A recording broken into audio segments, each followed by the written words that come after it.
যে একটা সংগঠন তার সামাজিক কি কি ধরনের কাজ তার করা উচিত একটা আদর্শ সংগঠনের।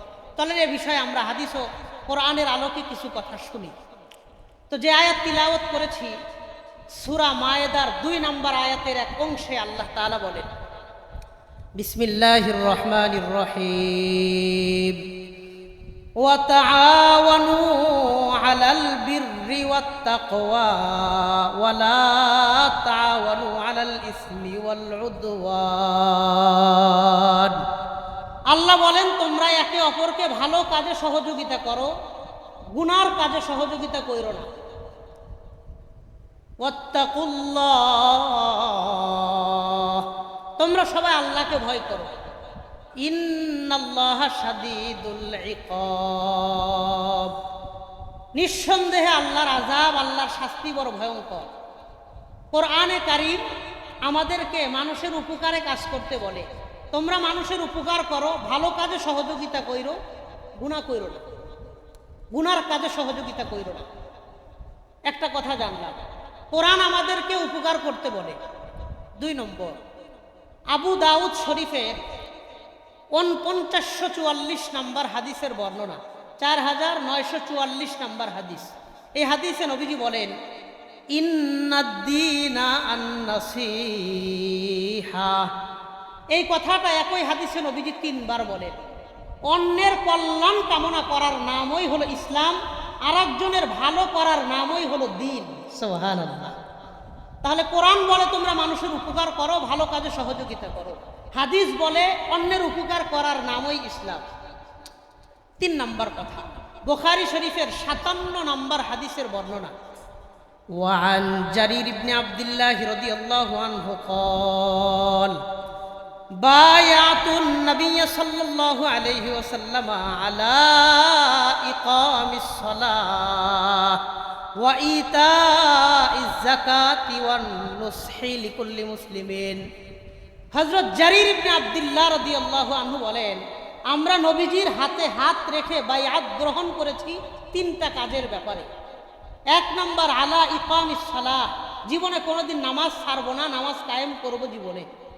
2 নম্বর, ওয়া ইতাইজ যাকাত, সামর্থ্যবান হলে যাকাত আদায় করব, যাকাত দেওয়ার ক্ষেত্রে অলসতা করব না।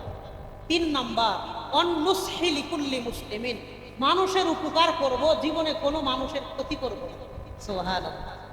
কোরআন বলে মানুষের উপকার করো, হাদিস বলে মানুষের উপকার করার নামই হলো ইসলাম, মানুষের কল্যাণ কামনার নামই হলো দ্বীন। সাহাবায়ে কেরাম তারাও বলেন, আমরা নবীর হাতে হাত রেখে বায়াত গ্রহণ করেছি, মানুষের উপকার করব, কোনোদিন ক্ষতি করব না। তা আমি মানুষের উপকার করলে আমার নিজের কি লাভ? এই ব্যাপারে মুসলিম শরীফের 2699 নম্বর হাদিস, বর্ণনাকারী সাহাবীর নাম আবু হুরায়রা রাদিয়াল্লাহু আনহু, তিনি বলেন, وعن أبي هريرة رضي الله تعالى عنه قال قال النبي صلى الله عليه وسلم, নবী সাল্লাল্লাহু আলাইহি ওয়াসাল্লাম বলেন, মান নাফাসা আন মুমিনিন কুরবাতাম মিন কুরাবিদ দুনিয়া নাফাসাল্লাহু আনহু কুরবাতাম মিন কুরাবি ইয়াউমিল কিয়ামাহ। যেই ব্যক্তি দুনিয়াতে একজন মুমিনকে ছোট্ট একটা বিপদ থেকে উদ্ধার করবে, আল্লাহ ওই ব্যক্তিকে হাসরের মাঠে বিশাল বড় বিপদ থেকে ওই ব্যক্তিকে আল্লাহ উদ্ধার করবে। এরপরে নবীজি বলেন, ওয়ামান ইয়াসসারা আলা মুসিরিন ইয়াসসারাল্লাহু আলাইহি ফিদ দুনিয়া ওয়াল আখিরাহ। যেই ব্যক্তি দরিদ্র মানুষের সাথে সহজ আচরণ করবে, বেটা গরিব মানুষ একটা অন্যায় করছে, আপনি তাকে মাফ করে দিলেন, সহজ আচরণ করলেন। গরিব মানুষ কয়টা টাকা কর্জ নিছে, দিতে পারতেছে না, অসহায়, আপনি তার সাথে খারাপ ব্যবহার করেন নাই, সহজ আচরণ করতেন। ইয়াসসারাল্লাহু আলাইহি ফিদ দুনিয়া ওয়াল আখিরাহ, আপনার সাথে আল্লাহ দুনিয়া আখিরাতে সহজ আচরণ করবেন। 3 নম্বর নবীজি বলেন, ওমান সাতারা মুসলিমান সাতারাহুল্লাহু আলাইহি ফিদ দুনিয়া ওয়াল আখিরাহ।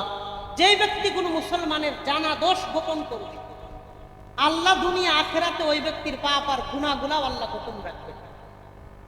তো জানা দোষ গোপন করার কথা বলা হয়েছে, আর আমাদের সমাজে অজানা দোষ আরো তালাশ করে, কথা বল, হ্যাঁ, অজানা দোষ এটাতে আরো তালাশ করে।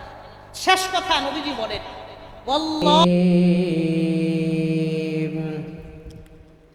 أما بعد فأعوذ بالله من الشيطان الرجيم بسم الله الرحمن الرحيم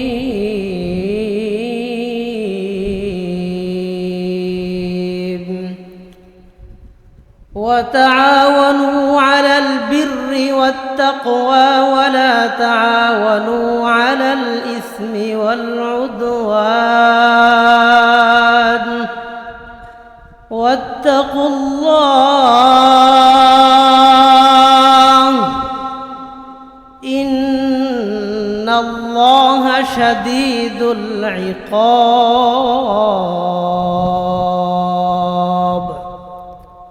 صدق الله مولانا العظيم وعن أبي هريرة رضي الله تعالى عنه وعنهم أنه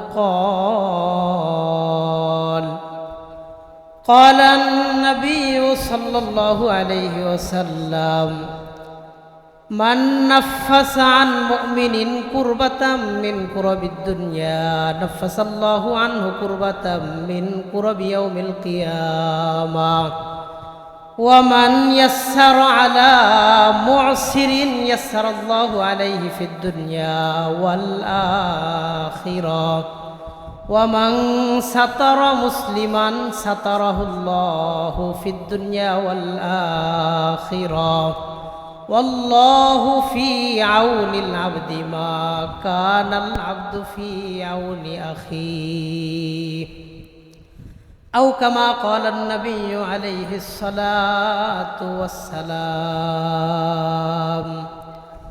سبحانك لا علم لنا إلا ما علمتنا إنك أنت العليم الحكيم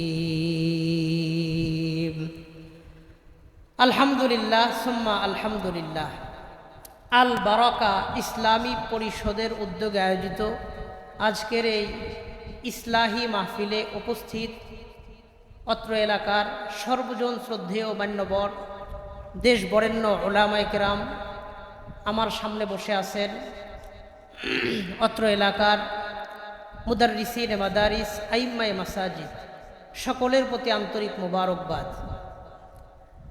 আল্লাহ আমাদের এই দ্বীনি মাজলিসকে দুনিয়া আখিরাতের জন্য কবুল আর মঞ্জুর করেন।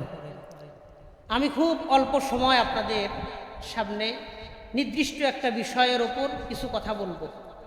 কথাগুলো একটু মনোযোগের সাথে আমলের নিয়তে শুনবো। রাজি আছেন নি ইনশাআল্লাহ? কেউ কথা কন না রে, রাজি আছেন নি ইনশাআল্লাহ? আল্লাহ কবুল করেন, বলেন আমিন। আমার আগে আপনাদের অত্র এলাকার পুরো নেত্রকোনার সিংহ পুরুষ খ্যাত আমার অত্যন্ত পরম শ্রদ্ধাভাজন ব্যক্তিত্ব মুফতি আব্দুল কাইয়ুম হাফিজাহুল্লাহ হযরত অনেকগুলো কথা বলেছেন। আসলে একজন দরদি প্রকৃত মুরব্বীর দিলের ব্যথা থেকে কিছু কথা আমাদেরকে শোনাইছেন। বলা যায় আমাদেরকে মৃদু শাসন করেছেন এই সংগঠনের যারা আছেন। প্রত্যেকটি কথা অত্যন্ত দামি ছিল। প্রত্যেকটি কথা যেন আমরা ভবিষ্যতে বাস্তবায়ন করতে পারি, পুঙ্খানুপুঙ্খানুভাবে মেনে চলতে পারি, আল্লাহ আমাদের সেই তৌফিক দান করেন। তার মধ্যে হযরত বলেছিলেন যে সেবামূলক কাজ করেন, তাহলে সমাজের নেতৃত্ব আমাদের কাছে আসবে। তাহলে একটা সংগঠনের কি কি কাজ হওয়া উচিত? তা হযরতের এই কথা থেকে আমার যেহেনে এই বিষয়টা আসলো যে একটা সংগঠন তার সামাজিক কি কি ধরনের কাজ তার করা উচিত একটা আদর্শ সংগঠনের। তাহলে এই বিষয়ে আমরা হাদিস ও কোরআনের আলোকে কিছু কথা শুনি।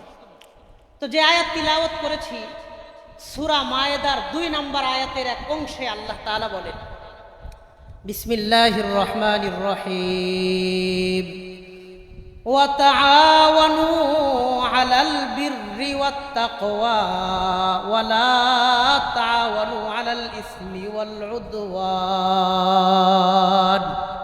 আল্লাহ বলেন তোমরা একে অপরকে ভালো কাজে সহযোগিতা করো, গুনার কাজে সহযোগিতা করো না।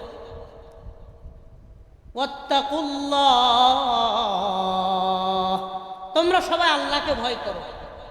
ইন্নাল্লাহা শাদীদুল ইকাব, নিঃসন্দেহে আল্লাহর আযাব, আল্লাহর শাস্তি বড় ভয়ঙ্কর। কোরআনে কারীম আমাদেরকে মানুষের উপকারে কাজ করতে বলে। তোমরা মানুষের উপকার করো, ভালো কাজে সহযোগিতা কইরো, গুনাহ কইরো না, গুনার কাজে সহযোগিতা কইরো না। একটা কথা জানলাম, কোরআন আমাদেরকে উপকার করতে বলে। 2 নম্বর, আবু দাউদ শরীফের 4944 নম্বর হাদিসের বর্ণনা, 4944 নম্বর হাদিস। এই হাদিসে নবীজি বলেন, ইন্নাদ-দীনা আন-নাসীহা। এই কথাটা একই হাদিসে নবীজি 3 বার বলেন। অন্যের কল্যাণ কামনা করার নামই হলো ইসলাম, আর একজনের ভালো করার নামই হলো দ্বীন।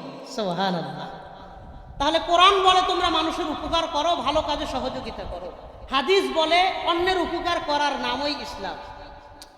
3 নম্বর কথা, বুখারী শরীফের 57 নম্বর হাদিসের বর্ণনা, ওয়ান জারির ইবনে আব্দুল্লাহ রাদিয়াল্লাহু আনহু قال বায়াতুন নবী সাল্লাল্লাহু আলাইহি ওয়াসাল্লাম আলা ইকামিস সালাহ ওয়া ইতাইজ যাকাতি ওয়ান নুসহি লিকুল্লি মুসলিমিন। হযরত জারির ইবনে আব্দুল্লাহ রাদিয়াল্লাহু আনহু বলেন, আমরা নবীজির হাতে হাত রেখে বায়াত গ্রহণ করেছি 3টা কাজের ব্যাপারে। 1 নম্বর, আলা ইকামিস সালাহ, জীবনে কোনোদিন নামাজ ছাড়বো না, নামাজ কায়েম করব জীবনে। 2 নম্বর, ওয়া ইতাইজ যাকাত, সামর্থ্যবান হলে যাকাত আদায় করব, যাকাত দেওয়ার ক্ষেত্রে অলসতা করব না। 3 নম্বর, ওয়ান নুসহি লিকুল্লি মুসলিমিন, মানুষের উপকার করব, জীবনে কোনো মানুষের ক্ষতি করব না। সুবহানাল্লাহ। কোরআন বলে মানুষের উপকার করো, হাদিস বলে মানুষের উপকার করার নামই হলো ইসলাম, মানুষের কল্যাণ কামনার নামই হলো দ্বীন। সাহাবায়ে কেরাম তারাও বলেন, আমরা নবীর হাতে হাত রেখে বায়াত গ্রহণ করেছি, মানুষের উপকার করব, কোনোদিন ক্ষতি করব না। তা আমি মানুষের উপকার করলে আমার নিজের কি লাভ? এই ব্যাপারে মুসলিম শরীফের 2699 নম্বর হাদিস, বর্ণনাকারী সাহাবীর নাম আবু হুরায়রা রাদিয়াল্লাহু আনহু, তিনি বলেন, وعن أبي هريرة رضي الله تعالى عنه قال قال النبي صلى الله عليه وسلم نبي صلى الله عليه وسلم বলেন, মান নাফাসা আন মুমিনিন কুরবাতাম মিন কুরাবিদ দুনিয়া নাফাসাল্লাহু আনহু কুরবাতাম মিন কুরাবি ইয়াউমিল কিয়ামা। যেই ব্যক্তি দুনিয়াতে একজন মুমিনকে ছোট্ট একটা বিপদ থেকে উদ্ধার করবে, আল্লাহ ওই ব্যক্তিকে হাসরের মাঠে বিশাল বড় বিপদ থেকে ওই ব্যক্তিকে আল্লাহ উদ্ধার করবে। এরপরে নবীজি বলেন, ওয়ামান ইয়াসসারা আলা মুআসিরিন ইয়াসসারাল্লাহু আলাইহি ফিদ দুনিয়া ওয়াল আখিরাহ। যেই ব্যক্তি দরিদ্র মানুষের সাথে সহজ আচরণ করবে, বেটা গরিব মানুষ একটা অন্যায় করছে, আপনি তাকে মাফ করে দিলেন, সহজ আচরণ করলেন। গরিব মানুষ কয়টা টাকা কর্জ নিছে, দিতে পারতেছে না, অসহায়, আপনি তার সাথে খারাপ ব্যবহার করেন নাই, সহজ আচরণ করতেন, ইয়াসসারাল্লাহু আলাইহি ফিদ দুনিয়া ওয়াল আখিরাহ, আপনার সাথে আল্লাহ দুনিয়া আখিরাতে সহজ আচরণ করবেন। 3 নাম্বার নবীজি বলেন, ওমান সাতারা মুসলিমান সাতারাহুল্লাহু আলাইহি ফিদ দুনিয়া ওয়াল আখিরাহ। যে ব্যক্তি কোনো মুসলমানের জানা দোষ গোপন করবে, আল্লাহ দুনিয়া আখিরাতে ওই ব্যক্তির পাপ আর গুনাহগুলো আল্লাহ গোপন রাখবে। তো জানা দোষ গোপন করার কথা বলা হয়েছে, আর আমাদের সমাজে অজানা দোষ আরো তালাশ করে, কথা বলে, অজানা দোষ এটা আরো তালাশ করে।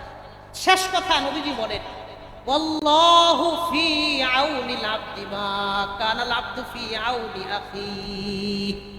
একজন ব্যক্তি আর একজন ব্যক্তিকে যতক্ষণ পর্যন্ত সহযোগিতা করবে, ওই ব্যক্তিকে ততক্ষণ পর্যন্ত স্বয়ং আল্লাহ সহযোগিতা করবে। এই পর্যন্ত আমরা 4টা কথা জানলাম। কোরআন বলে মানুষের উপকার করো, হাদিস বলে উপকারের নামই ইসলাম। সাহাবীরা নবীজির হাতে হাত রেখে মানুষের উপকারের ব্যাপারে বায়াত গ্রহণ করেছে। 4 নাম্বার, এক ব্যক্তি যতক্ষণ আরেকজনের সহযোগিতা করবে, ওই সাহায্যকারী ব্যক্তিকে ততক্ষণ পর্যন্ত স্বয়ং আল্লাহ সহযোগিতা করবে। তাহলে সহযোগিতার কি কি খাত হতে পারে, আমরা কি কি সেক্টর নিয়ে কাজ করব, কোরআন ও হাদিসের আলোকে আমি 10টা পয়েন্ট খুব সংক্ষেপে আপনাদের সামনে একটু মুজাকারার চেষ্টা করব। 1 নাম্বার, ইসলামে এই 10টা বিষয়ের অত্যন্ত গুরুত্ব দিয়েছে, কিন্তু আমাদের সমাজ ব্যবস্থা, আমাদের রাষ্ট্র ব্যবস্থার কাছে এই 10 বিষয়ের কোনো গুরুত্বই নেই। তন্মধ্যে 1 নম্বরে আসে উইলায়াতুল ইয়াতীম, ইয়াতীমদের লালন পালন করা, ইয়াতীমদের ভরণ পোষণের ব্যবস্থা করা। এটা ইসলাম অত্যন্ত গুরুত্ব দিয়েছে, কিন্তু আমাদের সমাজে এই জিনিসের গুরুত্ব একেবারে কম, একেবারে কম। কি পরিমাণ গুরুত্ব দিয়েছে আল্লাহ তাআলা সূরা বাকারার 83 নম্বর আয়াতে আল্লাহ বলেন, বিসমিল্লাহির রহমানির রহিম ওয়া'বুদুল্লাহা ওয়া লা তুশরিকু বিহি শাইআ ওয়া বিল ওয়ালিদাইনি ইহসানা ওয়া যিল কুরবা ওয়াল ইয়াতামা ওয়াল মাসাকিন। আল্লাহ বলেন একমাত্র আল্লাহর ইবাদত করো, ওয়া'বুদুল্লাহ ওয়া লা তুশরিকু বিহি শাইআ, আল্লাহর সাথে কাউরে শরীক করো না। আল্লাহর ইবাদত করো, আল্লাহর সাথে কাউরে শরীক করো না। এরপরে আল্লাহ বলেন 4 শ্রেণীর মানুষের সাথে ভালো ব্যবহার করো, ওয়াবিল ওয়ালিদাইনি ইহসানা ওয়া বিযিল কুরবা ওয়াল ইয়াতামা ওয়াল মাসাকিন। মা বাবার সাথে ভালো আচরণ করো, আত্মীয় স্বজনদের সাথে ভালো আচরণ করো, ওয়াল ইয়াতামা 3 নাম্বার সমাজের ইয়াতীম বাচ্চাদের সাথে ভালো আচরণ করো, ওয়াল মাসাকিন দরিদ্র মানুষের সাথে ভালো আচরণ করো। এক পাশে বললেন আল্লাহর ইবাদতের কথা, দ্বিতীয় পাশে গিয়া বললেন ইয়াতীমদের সাথে ভালো আচরণ। সূরা বাকারা 215 নম্বর আয়াতেও আল্লাহ তাআলা বলেন, ইয়াসআলুনাকা মাযা ইউনফিকুন। নবী মানুষ আপনাকে জিজ্ঞাসা করে তারা কি খরচ করবে, কাদের জন্য খরচ করবে, আপনি তাদেরকে বলে দেন কুল মা আনফাকতুম মিন খায়রিন ফালিল ওয়ালিদাইন ওয়াল আকরাবিন ওয়াল ইয়াতামা ওয়াল মাসাকিন ওয়া বিনিস সাবিল। আপনি সম্পত্তি ব্যয় করেন 5 শ্রেণীর মানুষের জন্য। 1 নাম্বার মা বাবার জন্য, 2 নাম্বার আত্মীয় স্বজনের জন্য, 3 নাম্বার ইয়াতীমদের জন্য, 4 নাম্বার দরিদ্রদের জন্য, 5 নাম্বার মুসাফির জন্য।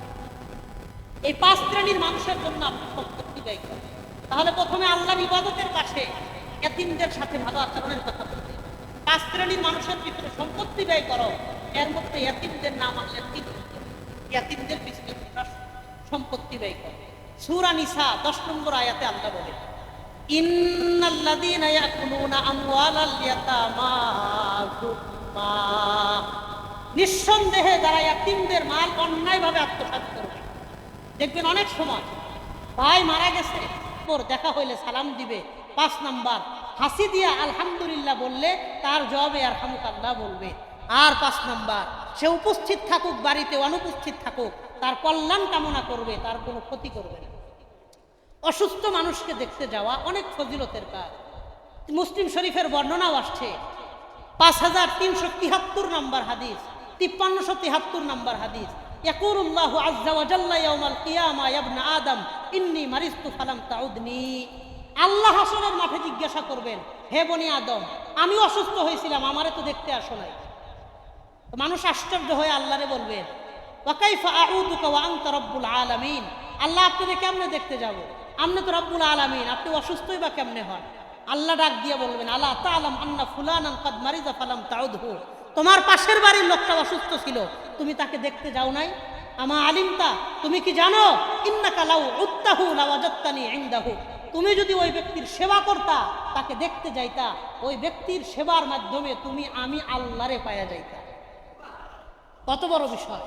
মুসলিম শরীফের হাদিসে আসছে, কোন ব্যক্তি যদি অসুস্থ ব্যক্তিকে দেখতে যায়, আত্মীয় স্বজনকে দেখতে যায়, যতক্ষণ তার পাশে বসা থাকে 70,000 ফেরেশতা এই ব্যক্তির মাগফিরাতের জন্য আল্লাহর কাছে দোয়া করতে থাকে। এই 4 নাম্বার অসুস্থ ব্যক্তিকে দেখতে যাব। 5 নাম্বার প্রতিবেশীর সাথে ভালো আচরণ করুন, প্রতিবেশীর সাথে সুন্দর আচরণ করা। নবীজি বলেন, ওয়াল্লাহি লা ইউমিনু ওয়াল্লাহি লা ইয়াদখুলুল জান্নাহ, 3 বার 6 বার করে বলেন, ওই লোক মুমিন না, ওই লোক আল্লাহর জান্নাতেই যাবে না। মান লা ইয়ামানু জারুহু বাওয়াইকাহু, বুখারী মুসলিমের হাদিস, সহিহাইনে আসছে, মুত্তাফাক আলাইহি রিওয়ায়াত। নবীজি বলেন, ওই লোক পরিপূর্ণ ঈমানদারও না, জান্নাতেও যাইতে পারবে না। যেই ব্যক্তির ক্ষতি থেকে তার প্রতিবেশী নিশ্চিত থাকতে পারে না, নিরাপদ থাকতে পারে না, যেই লোকের সাথে তার প্রতিবেশীর সম্পর্ক ভালো না, ওই লোক আল্লাহর জান্নাতে প্রবেশ করবে না। বলেন নাউযুবিল্লাহ। অথচ আজকে আপনাদের এই নেত্রকোনা সদরের মধ্যে ঘুরে দেখেন, গ্রামগঞ্জে যায় দেখেন, 100 বাড়ি যদি আপনারা পরিদর্শন করেন, 95টা বাড়ির লগে তার প্রতিবেশীর সম্পর্ক ভালো নাই। 97টা বাড়ির লগে মানুষের প্রতিবেশীর সম্পর্ক ভালো না। অথচ আমার আপনার ঈমানের সার্টিফিকেট, আমার আপনার জান্নাতের সার্টিফিকেট প্রতিবেশীর ঘরে। আল্লাহ আমাদের বোঝার তৌফিক দান করেন। প্রতিবেশীর হক নিয়ে বহুত লম্বা আলোচনাও আছে। নবী সাল্লাল্লাহু আলাইহি ওয়াসাল্লাম সাহাবায়ে কেরাম নবীজিকে জিজ্ঞাসা করছিলেন, নবীজি প্রতিবেশীর কি হক? নবীজি এক হাদিসে 13টা অধিকারের কথা বলছেন। ইনস্তাআনা বিকা আনতাহু, তোমার কাছে সাহায্য চাইলে তাকে সহযোগিতা করবা, পরামর্শ দিবা। ঋণ চাইলে ঋণ দিবা। ওয়াইজা ইস্তাকরাজাকা আকরাস্তাহু, সুদমুক্ত ঋণ তাকে দিবা। অথচ আমাদের সমাজে এখন ঋণ দেওয়ার মতন কোনো মানুষ নাই, সুদ দেওয়ার জন্য লোকের অভাব নাই। ওয়াইজা ইস্তাকরাজাকা আকরাস্তাহু, প্রতিবেশী পরামর্শ চাইলে পরামর্শ দাও, ঋণ চাইলে সুদমুক্ত ঋণ দাও। ওয়াইন ইফতাকরা উত্তা আলাই, প্রতিবেশী যদি হঠাৎ দরিদ্র হয়ে যায় তুমি তার পাশে দাঁড়াও। 3 নাম্বার। 4 নাম্বার, ওয়াইজা মারিজা উত্তাহু, অসুস্থ হলে দেখতে যাও। 5 নাম্বার, ওয়াইজা মাতা ইত্তাবাতা জানাজাতাহু, মারা গেলে তার কবরস্থান পর্যন্ত গিয়া দাফন করা পর্যন্ত তুমি তার পাশে থাকবা। সুবহানাল্লাহ। 6 নাম্বার, ওয়াইজা আসাবাহু খায়রুন হান্নাতাহু, তোমার প্রতিবেশীর মধ্যে আনন্দের সংবাদ আসলে তুমি খুশি হয়ো, একজনের আনন্দে তুমি হিংসা কইরো না। 7 নাম্বার, ওয়াইজা আসাবাতহু মুসিবাতুন আযাইতাহু, তোমার প্রতিবেশীর উপর বিপদ আসলে তুমি তাকে সান্ত্বনা দিবা, তুমি তাকে ভরসা আর সাহস দিবা। 8 নাম্বার, ওয়ালা তাস্তাতিল আলাইহি বিল বিনা ফাতাহজিব আনহু রিহা ইল্লা আইয়াযানা লাকা, তোমার প্রতিবেশীর বাড়ির মাঝে লম্বা দেয়াল তৈরি করে আরেক প্রতিবেশীর বাড়ির বাতাস বন্ধ করবা না, যদি অনুমতি নেয় তাহলে করবা, অন্যথায় করবা না।